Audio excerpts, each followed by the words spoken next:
कालिया की पहुंच इस शहर में बुर्ज खलीफा की चोटी से भी ऊंची थी कभी, जो तुम जैसे गाड़ुओं ने पूरी खत्म कर दी है। पहले कभी कालिया की कहानी घर घर में सुनाई जाती थी।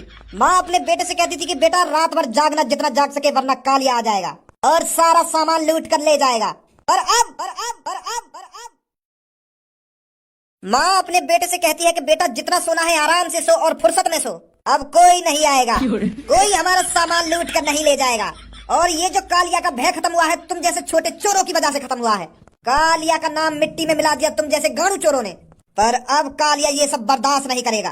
कालिया ने ठान लिया है इस शहर के सारे चोरों को खत्म कर देगा, जड़ से खत्म कर देगा। जो आगे से इस शहर में कोई चोर पैदा नहीं हो। किसी के घर चोरी करने से पहले 100 बार सोचे कि इस शहर में कालिया नाम का भी कोई चोर रहता है, जो बेरहमी से लोगों की गर्दन धड़ से अलग कर देता है, टांग अलग कर देता है, हाथ अलग कर देता है। पर अब कालिया को अपना खौफ दोबारा बनाना पड़ेगा।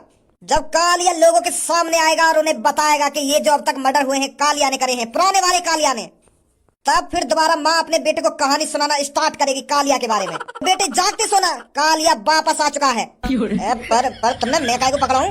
मैंने तो आज तक चोरी करी ना है, मेरे बॉस ने चोरी करी है। मैं तो बस सामान उठा के ले जा रहे हो।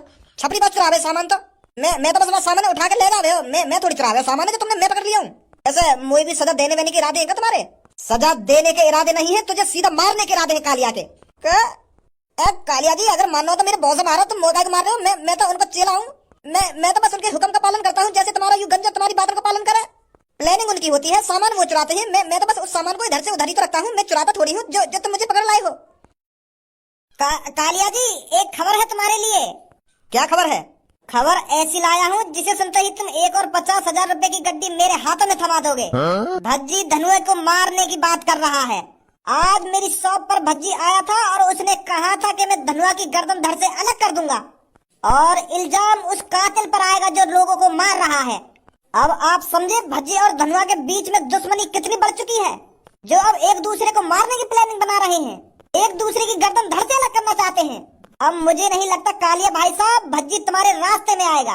वो तो अपने दोस्त को ही निपटाने में लगा हुआ है, अपने दोस्त को मारने की प्लानिंग में लगा हुआ है वो। अरे वाह, ये तो बहुत अच्छी खबर है। मान गए मुच्छर तेर को, मान गए। कालिया खुश हुआ मुच्छर तेर से। तो आज कालिया तेर से प्रसन्न होकर कालिया तेर को अपनी टीम में भर्ती करना चाहता है और कालिया तेर को मौका देता है इस गंजे की गर्दन को धड़ से अलग करने का। मोकू काय की गर्दन धड़ से अलग न करनी। अगर तुम मेरी या न्यूज सुनकर खुश है गए तो 1 और 50,000 की गड्डी रहता मोकू, बस मैं तो यही में खुश है जाऊंगा। मोकू मजा ना आवे काय की गर्दन धड़ से अलग करने में। मतलब तू कालिया की टीम में नहीं आना चाहता मुच्छर? कालिया का ऑफर ठुकरा रहा है तू? तेरी टीम में भज्जी आएगा, टेंशन काहे को ले रहा